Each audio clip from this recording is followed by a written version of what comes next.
todo lo que vimos, ¿no? Ve, pues más o menos ahí la misma dificultad. Y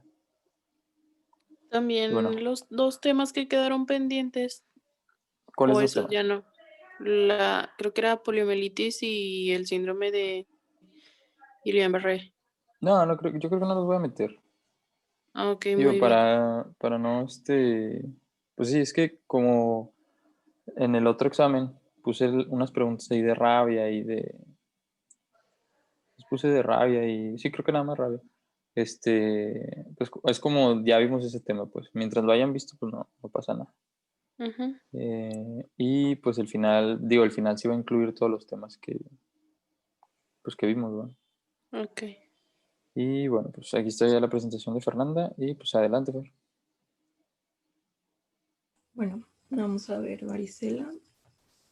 Ay, y esa fue la frase que yo escogí. Bueno, la varicela es una enfermedad generalizada benigna que es altamente infecciosa, que va a desarrollar un exantema característico.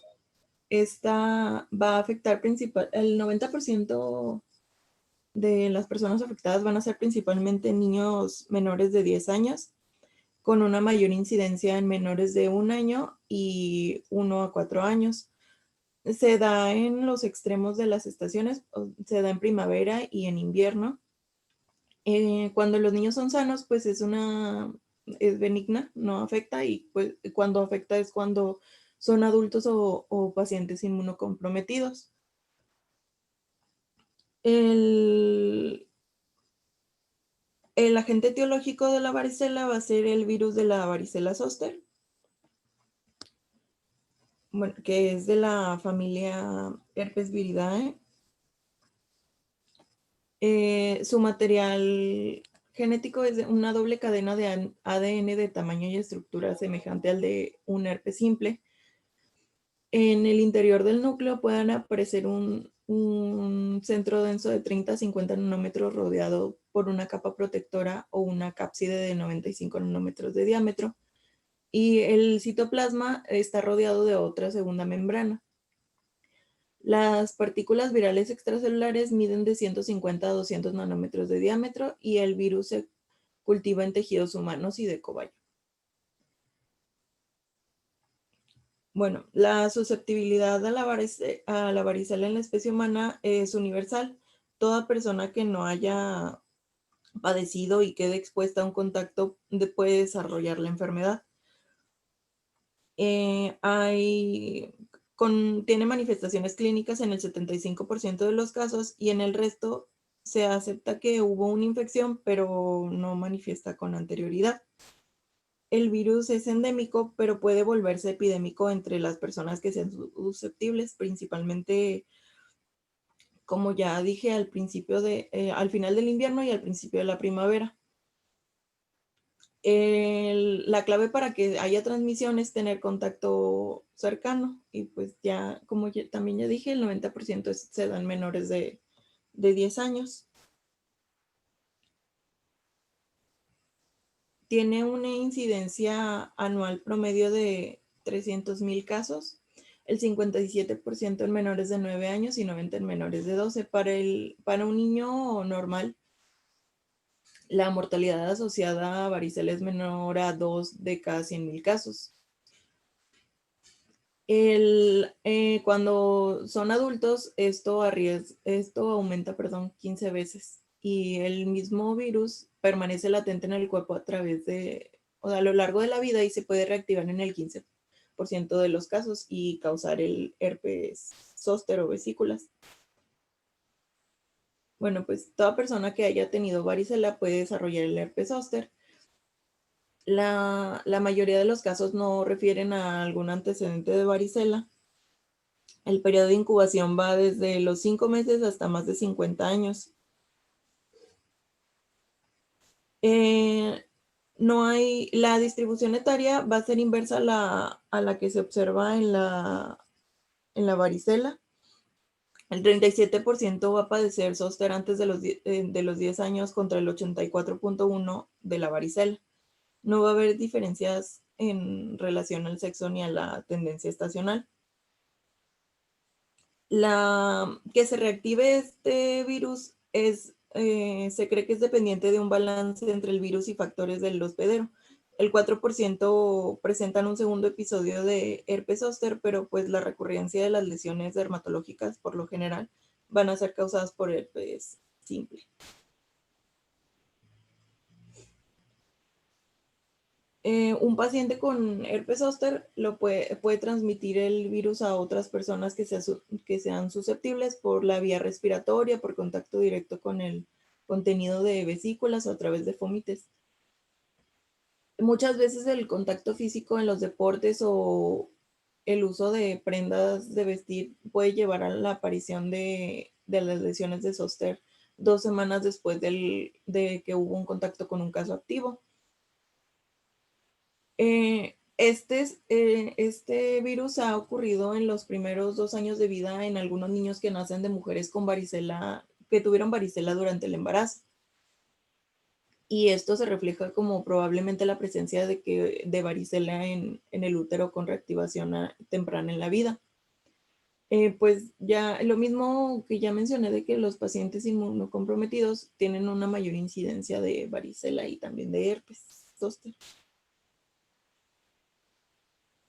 Bueno, en la patogenia, pues el humano es el único reservorio que se conoce y se infecta con el virus de la varicela cuando el virus está en contacto con la mucosa de las vías respiratorias superiores o en la conjuntiva. El virus se disemina a través de sangre en células mononucleares hacia la piel y causa un exantema generalizado. Llega por vía respiratoria y se multiplica por primera vez y mediante una primera viremia va a llegar a los órganos donde existe el sistema retículo endotelial. Allí va a multiplicarse otra vez y se va a desarrollar un segundo periodo virémico y lleva a la localización del virus en casi todos los órganos, que sería la varicela maligna, o puede ser en piel y mucosas en sus formas habituales. Los brotes sucesivos del exantema se explican por la multiplicidad de los segundos periodos virémicos. A partir de las zonas afectadas, el virus llega a los ganglios sensoriales porque va siguiendo el trayecto de los nervios en donde va a permanecer latente, hasta que los anticuerpos neutralizantes disminuyen con la edad y decrece la eficiencia de la respuesta inmune celular y puede ocurrir un evento que provoque el herpes zóster, como un traumatismo, una hemopatía, corticosteroides, eczema o una infección energizante. Bueno, las lesiones de la varicela y del herpes zóster van a ser idénticas.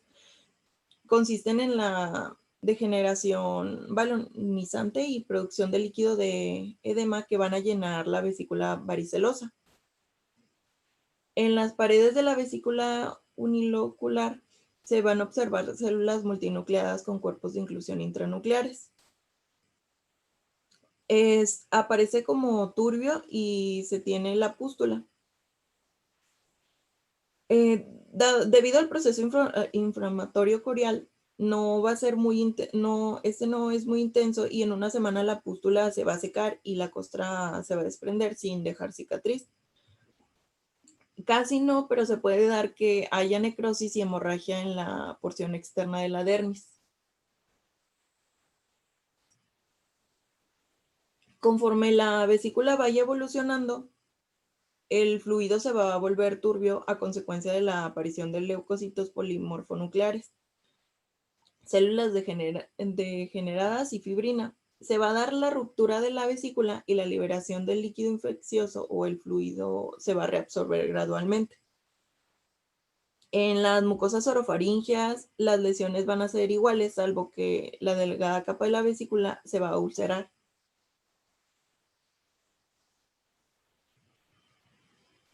Bueno, en manifestaciones clínicas, esta, pues como ya dije, es una enfermedad benigna, pues en los niños sanos, pero autolimitada en niños inmunocompetentes. Tiene un periodo, bueno, puede tener un periodo prodrómico de 1 o 2 días antes del inicio del exantema en algunos pacientes. El exantema se caracteriza por elementos de diferentes periodos de evolución. Primero hay una fase de macropápulas, que las vesículas que primero parecen limpias rápidamente se van a umbilicar y no permanecen con líquido más de un medio día o 2 días. Y luego van a pasar a ser costras.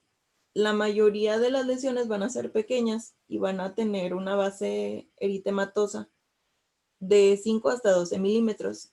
Las lesiones pueden ser redondas o ovaladas y la distribución tiene a ser centrípeta. Los elementos más profusos en el tronco, más frecuentes en brazos y muslos que en antebrazos y piernas. En la cara suele ser menos intenso en la parte superior que en la inferior.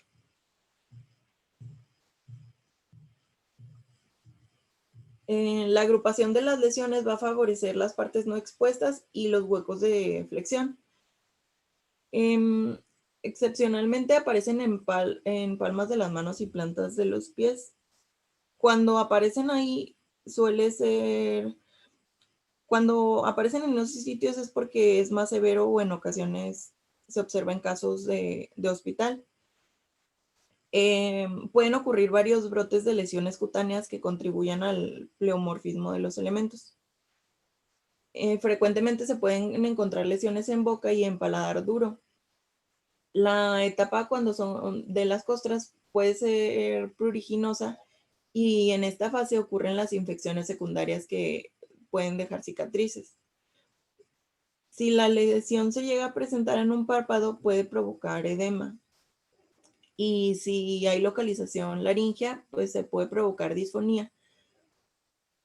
Y en la vulva, la irritación y el prurito con la infección secundaria pueden llegar a causar una vulvovaginitis. Bueno, las manifestaciones de índole general en la varicela suelen ser muy leves, con fiebre menor a los 38 grados en alrededor de 3 a 5 días, anorexia pero con muy poca intensidad, cefalea moderada, dolor faríngeo de poca intensidad. En adultos, además de las manifestaciones prodrómicas como fiebre, dolores musculares, cefalea, también puede haber disnea. En la fase del exantema pueden presentarse escalofríos, adinamia, persistencia de los dolores musculares. Y en niños inmunocomprometidos, las lesiones son numerosas y frecuentemente con una base hemorrágica. La curación suele tardarse 3 veces más, puede ser 3 veces más lenta y tienen un mayor de riesgo a que se compliquen. Y pues,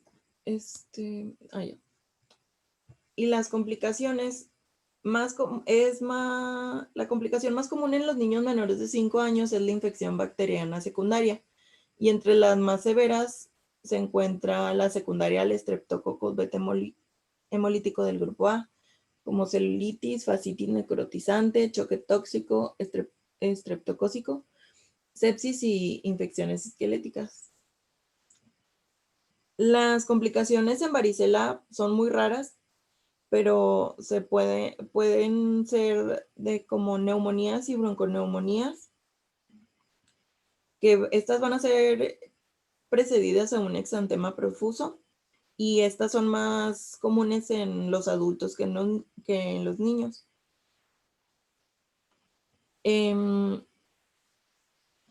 Aunque en adultos se estima que pueden pasar en 1 de 400 casos de infección. Las complicaciones neurológicas, estas ocurren en aproximadamente el 20% de los casos en niños y pueden darse como encefalitis por varicela, ataxia cerebelar, cerebelitis o síndrome de Reye. Cuando la ataxia puede ocurrir en 1 de cada 4,000 casos en menores de 15 años.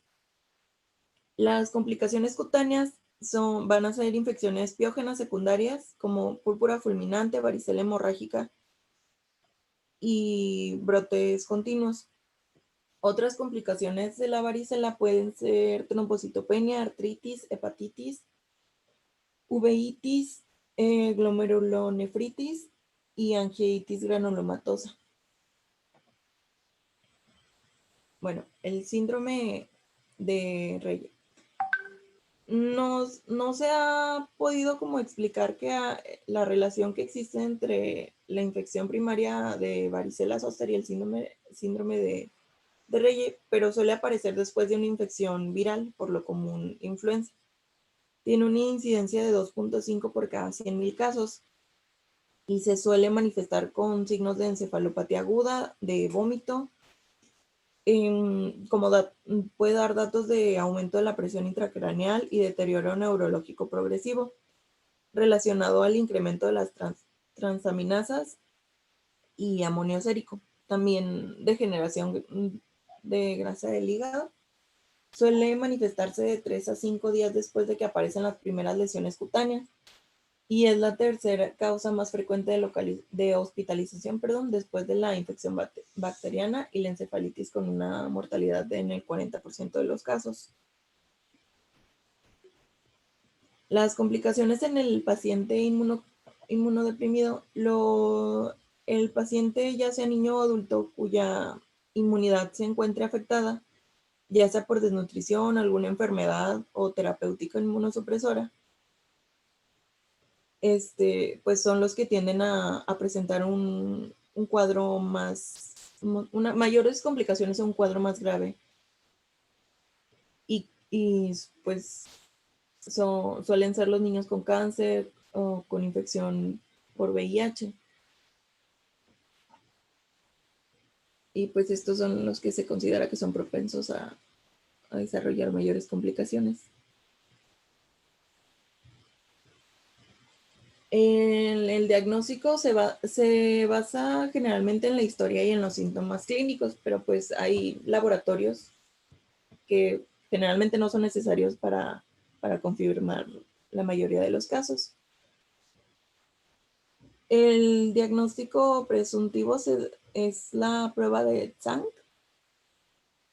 y la confirmación por laboratorio se puede realizar por varios métodos como cultivo, hibridación de ácidos nucleicos y PCR del ADN.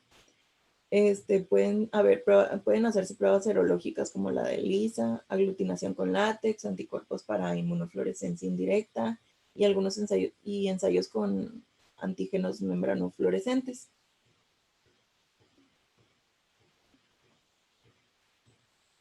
El diagnóstico diferencial se plantea un diagnóstico diferencial con la viruela, con la rickettsiosis pustulosa, con el impético y con infecciones por algunos virus Coxsackie. Bueno, y el tratamiento, para el prurito, según el Consenso Mexicano del Tratamiento del Prurito, se recomienda que eviten todos los alimentos que generen histamina, como el huevo, condimentos, alcohol, trigo, pescados, mariscos, nueces, cacahuates, almendras, piñones, avellanas, chocolates, cítricos y lácteos.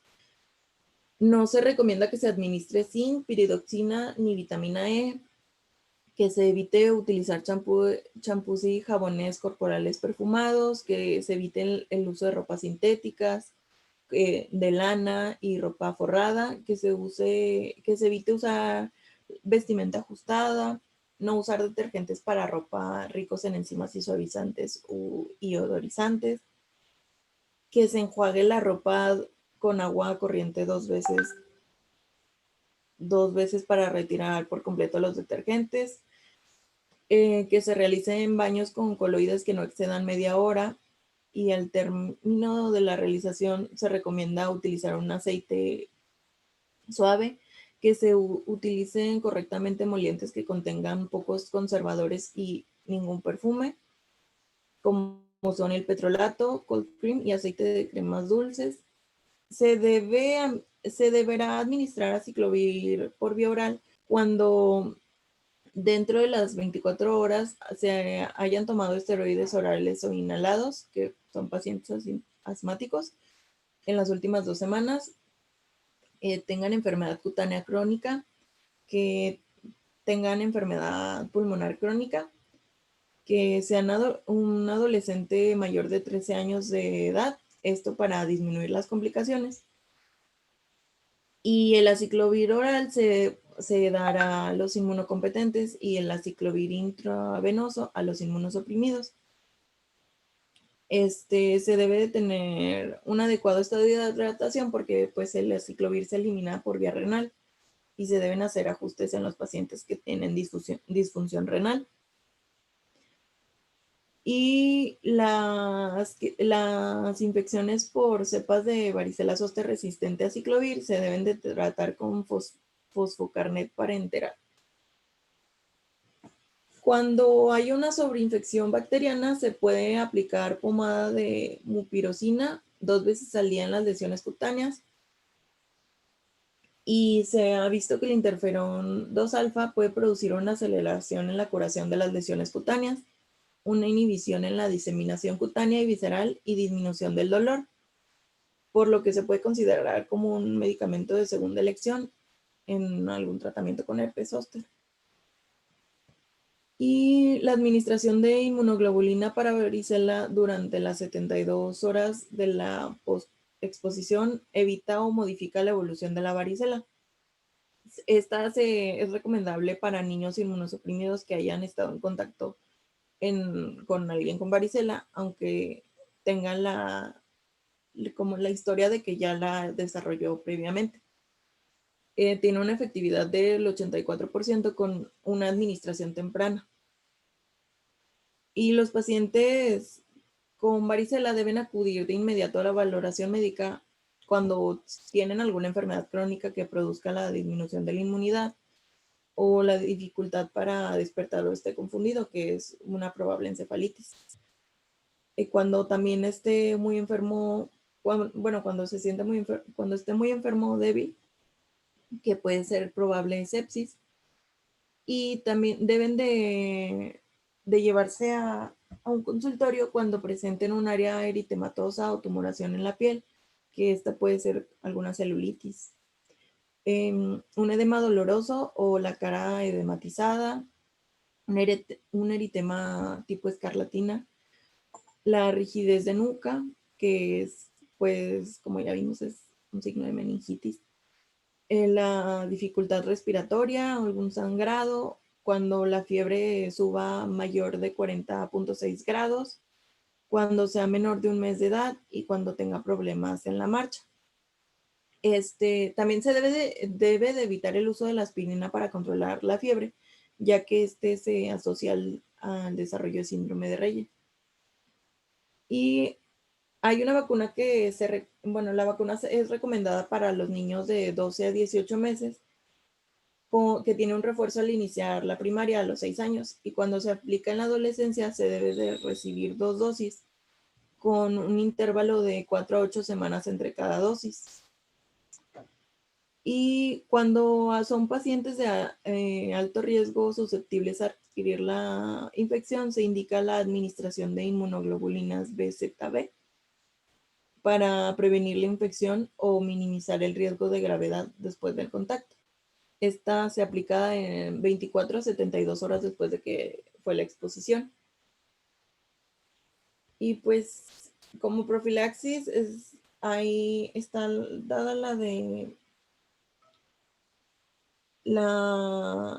mediante la inmunización activa con vacuna de virus vivus atenuados por la cepa OCA, o a través de la inmunización pasiva con administración de inmunoglobulina contra el virus de la varicela zoster.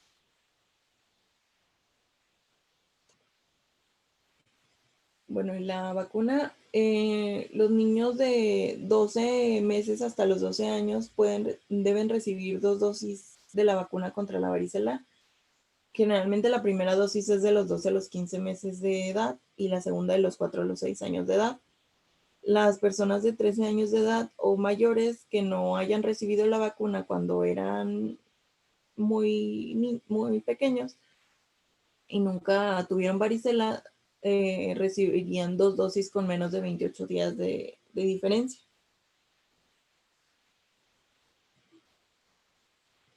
Em, Existe una vacuna de combinación que se llamada MMRV, que abarca sarampión, parotiditis y rubiola y varicela, que contiene ambas vacunas contra la varicela, y la MMR, que es una opción para algunos niños de 12 meses hasta 12 años de edad. Bueno, y también hay una varicela de adquisición hospitalaria, eh, que pues es una infección nosocomial por varicela, que suele ser un problema muy grave en las salas pediátricas.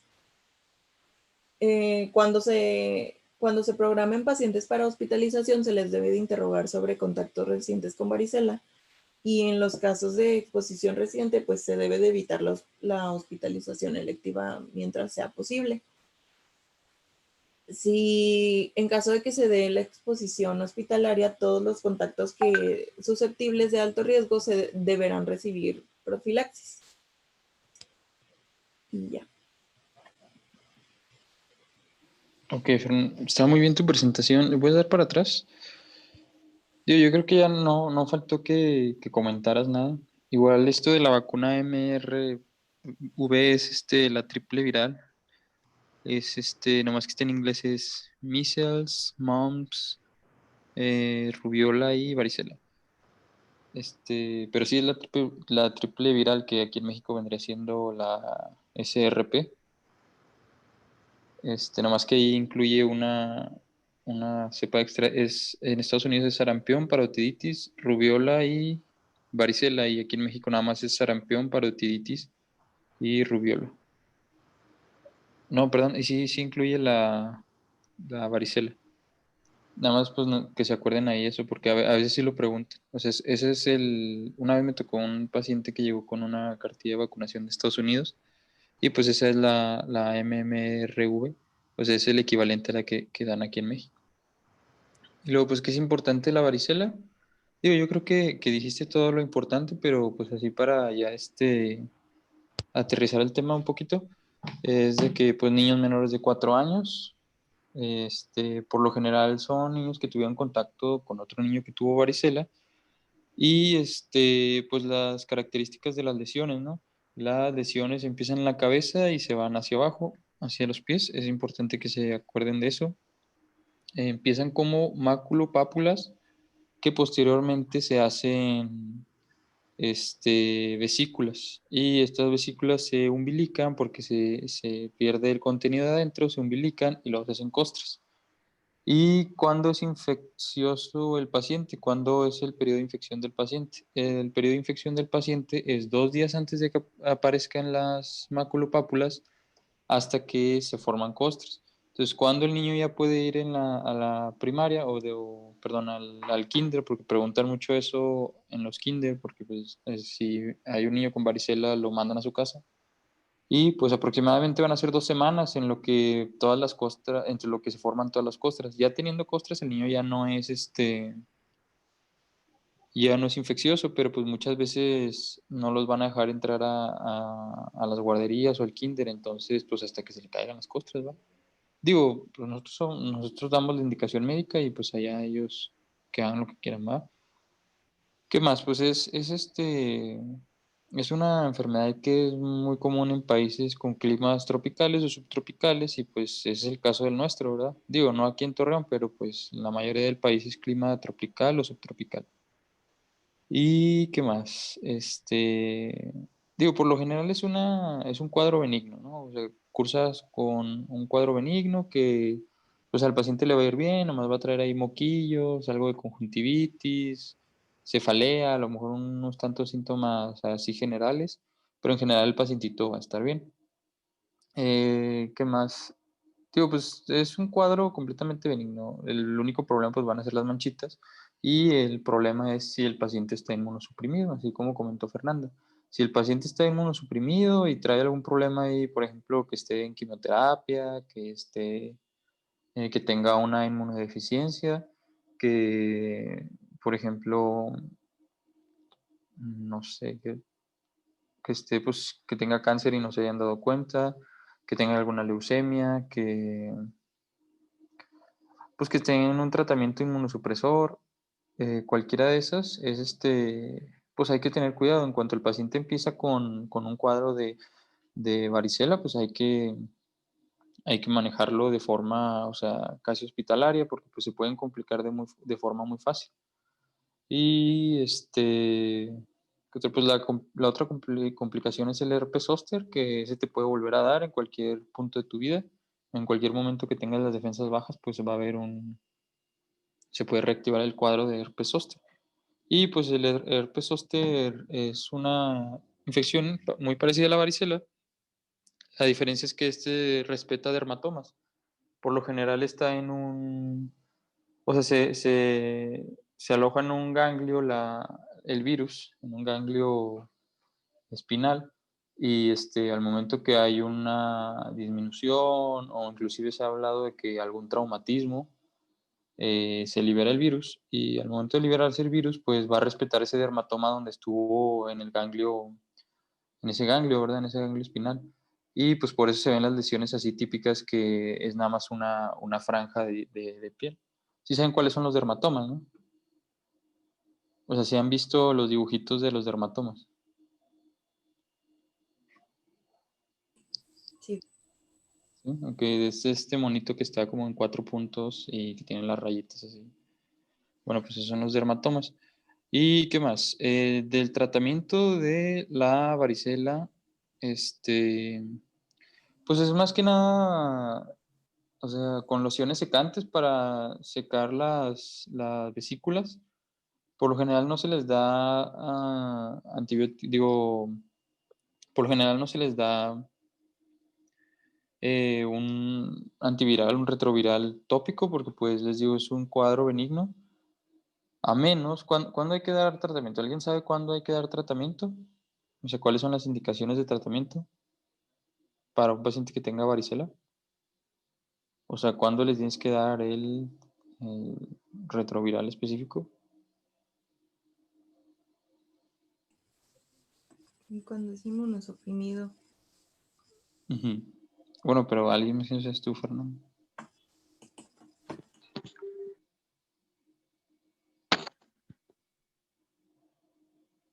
¿No? ¿No se animan?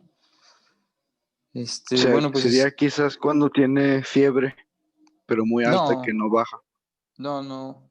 no hay que dar bueno, la fiebre no es un criterio. Sí le puede dar fiebre a un paciente con varicela, o sea, sí pueden llegar de hecho, estas pues se consideran enfermedades febriles y exantemáticas de la infancia, porque casi siempre se acompañan de fiebre, pero en el caso de la varicela es una fiebre que es leve, o sea, no te va a pasar por arriba de los 39 grados, el paciente, digo, no va a tener un cuadro tan severo, ¿va?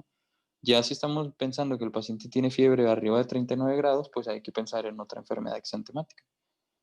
Es en el caso de las embarazadas. En el caso de las embarazadas es cuando pues debemos dar aciclovir, pues porque la infección es que, bueno, o sea, yo creo que todavía no han visto gine, pero digo, el embarazo se considera un estado patológico, entonces, o sea, las mujeres traen defensas bajas, traen aumento de gasto en todos los órganos, entonces, pues es como un estado de debilidad. Entonces, al momento que hay una paciente que está embarazada, hay que darle aciclovir, ¿sí? Y bueno, pues en los otros estados, los pacientes desnutridos, lactantes, y pues los otros estados de inmunosupresión que ya comentamos, ¿no?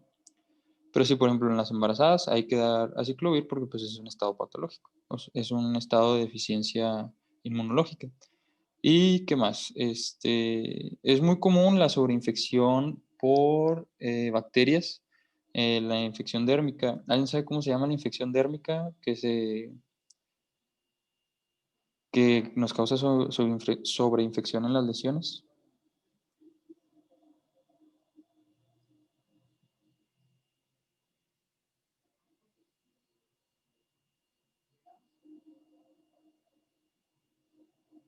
¿Y saben por qué? O sea, ¿por qué les dan los pacientitos estas lesiones?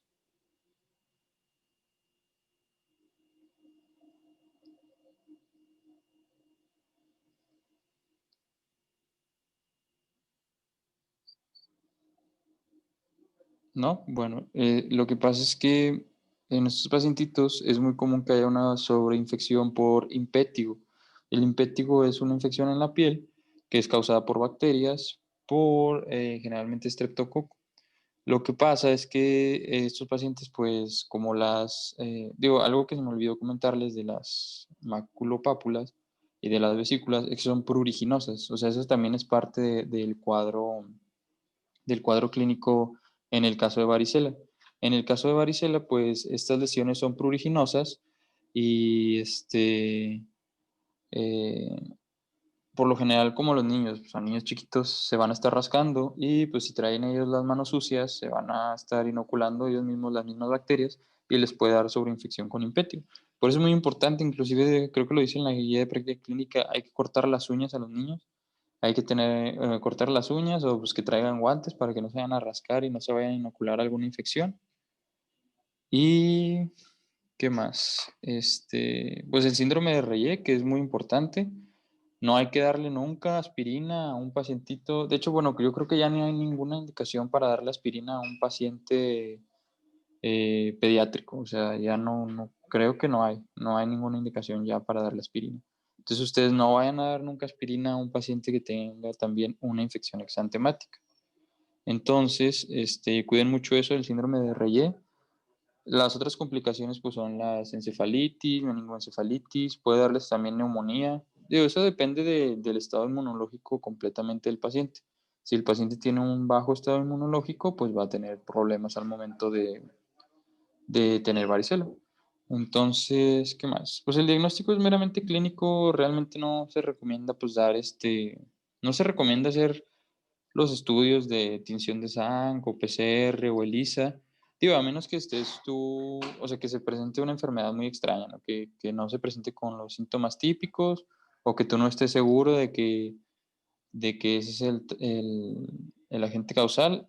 A menos que no estés seguro, pues es cuando tú ya das eso. Cuando tú ya das esas opciones diagnósticas, ¿no? El PCR y el ELISA. Y también la otra complicación que puede ser muy importante es el Guillain-Barré. Hay que estar pendiente, hay que darle seguimiento a los pacientitos que tuvieron varicela y estar al pendiente que no les vaya a dar Guillain-Barré, porque pues, el Guillain-Barré pues, ya es un problema un poquito más grave y es necesario hospitalizarlo. Otras complicaciones que ya descendían las hematológicas sería la púrpura trombocitopénica y la púrpura fulminante. Igual estos son casos extraños y pues digo, es una moneda al aire, el pacientito le puede pasar, le puede no pasar, pero pues nada más hay que darle seguimiento, ¿no? ¿Qué más? Mm, pues cuidar que los niños no se rasquen. La vacuna, pues los niños tienen que estar vacunados porque si no es más probable que les dé varicela. Y pues ya, eso es todo. Miren, la enfermedad se autolimita a lo mucho 3 semanas, dura. Entonces, pues ustedes denle seguimiento a los pacientes, denle su aciclovir cuando ustedes consideren que es necesario darles aciclovir.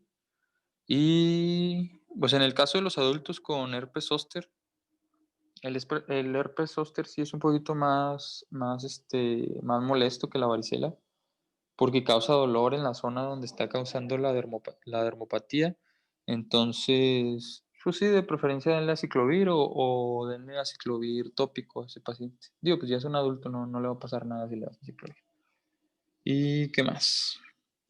Pues yo creo que ya sería todo de varicela. Muy bien a Fernanda por su presentación. Digo, yo creo que a ella no le faltó nada y pues abarcó todo el tema de buena manera, la verdad. Y pues ya nomás acuérdense de eso. Paciente menor de 4 años que empezó con máculas que empiezan de la cabeza hacia abajo y que tuvo un cuadro febril que no era importante. Por lo general es un paciente que tiene varicela. Digo, y también es muy importante que pregunten, y esto es digo, pues, cuando ustedes ya sean médicos, que es importante que pregunten el de haber estado en contacto con otro paciente con varicela. Por lo general son brotes en las guarderías, entonces, pues al momento que ese niño tiene varicela, pues hay que aislarlo. Allá ven que a veces las mamás recomendaban así que, ay, no, pues ya para que le dé a todos y y así. Pero bueno, pues no, o sea, igual no sabemos si a un niño le va a dar encefalitis o algo, entonces luego las mamás son muy dadas a darles cosas a los niños, si le dan aspirina o algo, pues no, mejor nomás tener un niño enfermo y los otros que no se enfermen. Yo sí recomiendo que lo aíslen, la verdad. Y pues por lo general solo son 2 semanas. Y pues eso sería todo por el día de hoy. El día de mañana vamos a ver sarampión. Y pues nada, pues nomás lean. Y pues ya. Entonces, pues nos vemos mañana. Ok, doctor. Hasta luego. Bueno, no sé si tengan dudas o comentarios Hasta de mañana, varicela. doctor. Se me olvidó preguntar, ¿no tienen dudas, comentarios? ¿Alguien No. tiene un primito con varicela que quiera preguntar algo? No, doctor. Ok. Bueno, entonces nos vemos mañana. Hasta mañana. Hasta mañana. Hasta mañana.